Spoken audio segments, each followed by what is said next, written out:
Beleza, pessoal, estamos de volta com o nosso último bloco desse programa especial, hoje, dia 26 de dezembro, recebendo um convidado especial. Mais uma vez citando, maior treinador na atualidade, Isso. campeão e tudo mais, está com moral, hein? Campeão no Vileirense ano passado, campeão esse ano da equipe do Porto Velho. É o primeiro jogo, 2-1. Foi mais fácil o primeiro ou o segundo jogo? Foi um jogo um pouco atípico. Né? Nós não esperávamos um calor tão grande. Nós No somos, primeiro ou no segundo? No primeiro. No primeiro. Nós somos acostumados com o calor aqui em Porto Velho, mas estava muito calor. Estava muito calor. E aí saiu o gol relâmpago, né? E nossa equipe é uma equipe experiente, uma equipe com jogadores tarimbados, e eles mesmos começaram a se poupar um pouco mais. Depois, no segundo tempo, conseguimos, através daquele gol lá do Lagoa, abrimos aí 2-0. E acredito que o gol que nós levamos foi benefício para nós. Eu acho que se a gente termina aquele primeiro tempo, com aquele primeiro jogo com 2-0, talvez a gente poderia ter perdido o título. Muita empolgação, 2-0, acho que poderia muita empolgação. Nós tínhamos uma torcida muito grande do lado de fora do estádio, aquela festa, pagode. E talvez nossos jogadores não estavam preparados para... E a gente tomou uma decisão que eu acho que foi sábia da minha parte. Nós marcamos treino no domingo, 8h30 da manhã. Pô, professor, mas nós ganhamos o jogo. Não, nós vamos trabalhar amanhã, 8h30 da manhã. Vocês jogaram no sábado, no calor daquele, e depois foi treinar 8h30 da manhã. Nós treinamos no domingo, 8h30 da manhã, e os jogadores ficaram meio assim. Eu falei, não, agora nós precisamos trabalhar porque lá em Ariquemes vai ser difícil. E eles compraram a ideia, o nível de concentração na semana foi maior, e aí conseguimos fazer um grande jogo em Ariquemes. Ariquemes 1-0, né? Precisava de um empate e acabou vencendo por 1-0. E assim, eu até falei no Tá na Rede anterior que o jogo estava no seu campo. Porque você gosta de armar um time para poder sair no contra-ataque e armou muito bem naquele jogo, né? Então assim, o Real Ariquemes tinha que buscar o jogo e você ia contra-ataque. A gente jogou com o regulamento embaixo do braço, né? Sim. Você não faz isso, né? Tivemos a oportunidade de fazer o segundo gol. Uhum. Tivemos a oportunidade, foi por um ajuste final ali, um requinte final para a gente fazer o segundo gol. Mas foi bom do jeito que terminou, nós temos que parabenizar. Eu acho que os jogadores entenderam que era preciso ter um nível de concentração maior do que os outros jogos. E o Porto Velho conseguiu esse tão sonhado título. Conhecendo o projeto Porto Velho, o pessoal fala, aqui em Porto Velho surge muito time emergente. Que você tem o CFA, foi campeão, acabou. Você tem o Genos, que demorou 18 anos para ser campeão, aí não acabou. Mas você tem o Rondoniense, foi campeão no ano que entrou e está mal das pernas. O Porto Velho, com 2 anos, já é campeão. O que você pode falar desse projeto Porto Velho? Acho que o divisor de águas é o título, né? E principalmente o pós-título. Se você não tiver um bom planejamento, se você não tiver pés no chão, você tem uma grande chance de depois cair num declínio aí. E depois para subir novamente é difícil. Então a gente tem mostrado isso para a direção. Nós temos aí uma direção muito madura. Eles têm entendido que não pode fazer loucura. Não é porque você tem uma cota de Copa do Brasil que você vai achar que vai abraçar o mundo. Não. Você tem que pensar que o clube agora não trabalha só para o estadual. O clube trabalha no mínimo 8 meses, porque é a primeira fase da Série D. E se você pensa em classificação da primeira fase da Série D, você já tem que pensar aí em 9 meses. Então o planejamento tem que ser diferente. Se você não tiver um planejamento pé no chão, a grande chance de você se afundar é grande. Eu tive a honra de trabalhar no Rondoniense em 2016. Acho que o grande erro do Rondoniense foi isso. Na hora que foi campeão, aí sempre aparecem as pessoas que inventam o futebol, inventaram a bola. Sim, sim. Aí eu vou lá para Rondônia, e isso aconteceu no Rondoniense. Sim, eu lembro. A gente recebeu aqui um cara aqui que ele estava reinventando o futebol. Eles falaram que iam revolucionar, que não sei o quê. Infelizmente não conseguiu fazer isso. Então a receita é ter os pés no chão, mostrar para os jogadores que não adianta oferecer altos salários e depois não cumprir. Você tem que ter um salário mediano dentro das condições do clube e ser salário em dia, morar bem, comer bem, ter boas viagens, ter uma estrutura boa de treinamento. Consequentemente, você vai brigar pelo título no ano seguinte. E como é que está essa questão de planejamento? Batizou com o Porto Velho, o seu contrato encerra agora nesse final de ano, ou já vai ser renovado automaticamente para uma Copa do Brasil? Porque todo mundo sabe que o sonho de consumo do pessoal do Porto Velho era você ser treinador. Então eu imagino que eles devem fazer de tudo para que você possa permanecer nessa equipe. Como é que está o andamento dessa negociação? Eles me fizeram uma proposta, né? Eu fico feliz, porque eles conheciam o trabalho do Thiago Batizou de ouvir falar, né? Lá no interior. Sim. E aí, a partir do momento que eu vim para cá assumir equipes, eles acompanharam o dia a dia, como que é dentro de campo. E eles me fizeram uma proposta, nós estamos apalavrados, falta apenas assinar o contrato, mas é 99% de certeza que a gente fica, a gente já iniciou esse planejamento, vamos tentar manter o máximo possível de jogadores dessa base do que foi campeão. Acho que essa sequência vai ser importante para entrar no ano de 2021 forte e trazer aí 5 reforços para que a gente possa brigar para passar de fase na Copa do Brasil. Esses 5, eu sempre faço uma pergunta que eu sempre faço. Esses 5 reforços, ele vem para botar a camisa e ser titular ou vem para compor o elenco? Olha, desses 5, pelo menos 3 é a grande possibilidade de ser titular. Ser titular.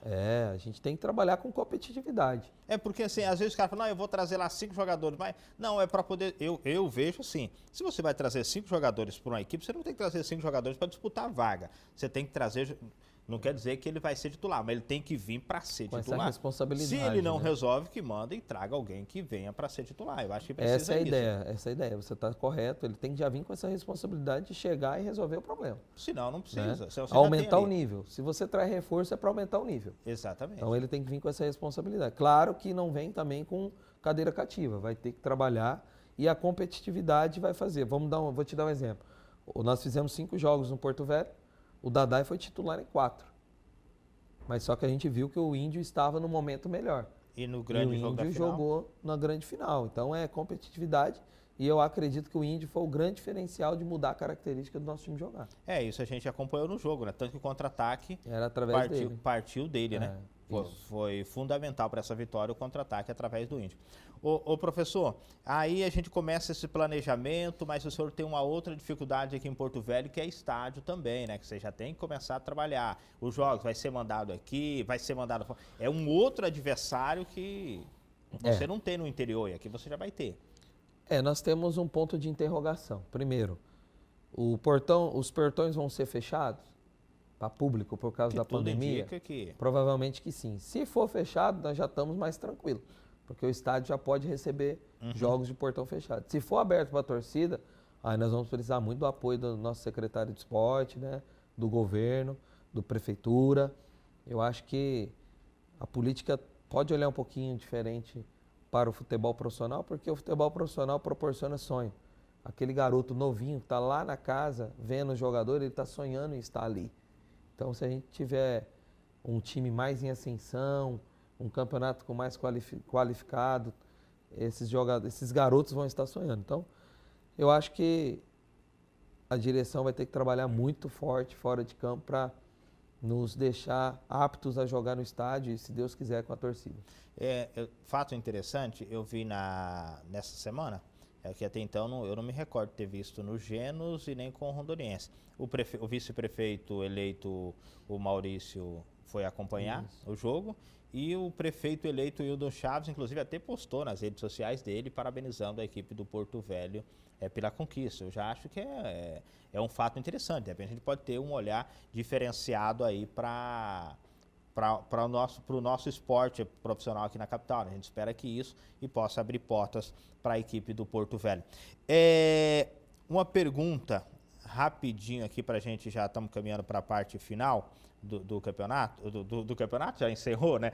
Mas do programa. Em relação a esse time do Porto Velho, que o senhor pegou, foi campeão agora, mas esse time foi montado lá no início, né? Esse time que começou a trabalhar lá no início do campeonato, para chegar agora. Foi muito difícil o senhor conseguir unir esses jogadores que o senhor trouxe com esses jogadores que estavam aí? Como é que foi trabalhar isso? Legal. Eu estava certo no Porto Velho, né? Uhum. Eu estava certo a partir do momento que surgiu uma parceria com o pessoal do Rio de Janeiro. A exigência do pessoal do Rio de Janeiro é que o treinador viesse de lá. Que o senhor seria Coordenador, né? coordenador. E aí eu vi que para minha carreira no momento não seria interessante continuar como coordenador e acertei com o Vilenense. As coisas aconteceram, eu voltei, né? Eu assumi a equipe e uma das primeiras coisas que eu falei para os jogadores que aqui no meu grupo não ia ter esse negócio de jogador A, B, C. Ah, o jogador que o fulano contratou, o Beltrano ou o Cicrano. Não, nós vamos trabalhar aqui, eu não quero saber de onde você veio. A partir do momento que você pisou aqui, você vai ter um tratamento digno de um atleta profissional e você vai ter que mostrar o seu trabalho. E foi dessa forma que eu trabalhei, joguei de forma muito sincera para eles e eles entenderam isso, né? Entenderam. Nós tivemos um momento legal que o Renan, por exemplo, Renan era titular. Sim. Com a vinda do Júnior Porto, o Renan foi para a suplência. Renan falhou no jogo lá em Cacoal, quando levamos o gol. Aqui, o Renan estava no banco, o Júnior Porto saiu, colocou a abraçadeira de capitão nele e falou, garoto, vai que você vai fazer o gol. O menino entrou e fez o gol que né, nos salvou. Sim. Agora, na grande final, nós tínhamos o goleiro Wellington, que era titular absoluto, e quando a gente chegou, a gente trouxe o goleiro Martins. O Martins mostrou para que veio, mas na final, nos últimos 15 minutos, o Martins saiu machucado. Eu lembro. O Wellington foi coroado. Mas por que aconteceu isso? Na pré-eleição da grande final, eu mostrei uma cena para eles, que quando o Martins pegou o pênalti da nossa classificação para a final, o primeiro cara a abraçar o Martins, a ficar junto com o Martins comemorando, foi o Wellington. E eu falei isso na pré-eleição de manhã e falei, esse vídeo aqui eu quero dedicar a você, Wellington. Porque essa unidade, esse conjunto, esse espírito de união que eu quero que vocês levem para o campo. E aí, consequentemente, ele foi coroado em jogar os 15 minutos finais e muito bem. Nem parecia que tinha trocado de goleiro. Sim, né? sim. Entrou com um nível excelente. Então é dessa forma que eu procuro trabalhar. E a gente conseguiu mostrar para os jogadores que esse era o caminho, eles confiaram e a gente conseguiu o título. Professor, já me avisaram que nós temos 2 minutos aqui para encerrar o programa e eu gostaria de que o senhor aproveitasse aí 1 minuto ou 1 minuto e meio para deixar uma mensagem de 2021 e fazer uma avaliação, se o senhor quiser, desse ano de 2020. Olha, a mensagem principal é de sentimento, é de condolência às famílias que perderam, né? Pessoas aí vítimas desse Covid, né? Esse maldito Covid. A gente se sensibiliza e que Deus, através do seu Espírito Santo, dê força para suportar essa perda. Muitas pessoas perderam parentes. E a mensagem que a gente deixa é uma mensagem de superação.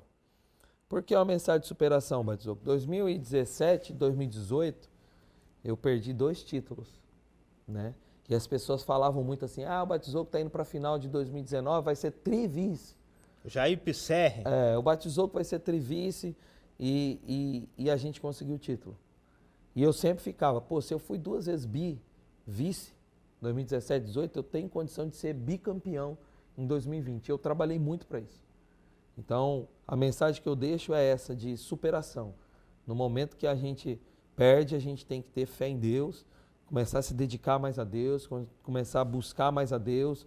E a partir do momento que você está melhor com Deus, 100% ninguém nunca vai estar, porque ninguém é perfeito. Mas a partir do momento que você está melhor com Deus, você tem grande possibilidade de conquistar. E foi isso que aconteceu na minha vida e é isso que eu desejo para a vida de todo mundo que está nos assistindo. Porque quando você está com Deus, tudo é diferente quando Deus tem um plano. Professor, obrigado. Deixa eu só dar um recadinho aqui rapidinho para você da Tupi Ice, tá, pessoal? A Amp Ice. Eu não falo Tupi porque ela é fabricada aqui em Porto Velho pela Cia Prêmio, faz parte do Tupi Refrigerantes, do Apache Energy Drink. Amp Ice, tá? Que você, para comemorar aí as festas de final de ano, Amp Ice, você vai ficar em casa, claro, acima de tudo. Então veja o recadinho na tela. Refrescante. Olha só a novidade. Essa é a Amp Ice, uma delícia. Ideal para você que prima pela qualidade e bom gosto, no tamanho da sua sede. O sabor do limão em 275 ml.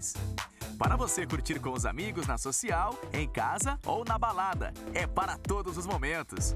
Amp Ice, surpreendente a cada gole. Experimente. Beba moderadamente. Se beber, não dirija. Apontar a câmera do seu celular para o QR Code que aparece ali, que você vai ser direcionado então para a equipe de vendas da Amp Ice, tá? Pessoal, obrigado mais uma vez, obrigado professor Tiago Batizocco, você que nos deu o prazer da audiência nesse sabadão, podemos entrevistar aqui o professor Tiago Batizocco, falar um pouquinho da história dele, falar das conquistas, tá? Muito obrigado. Próximo sábado a gente tem um programa especial, vamos fazer uma retrospectiva do que foi essa reta final do Campeonato Rondoniense 2020. Fique com Deus e até sábado.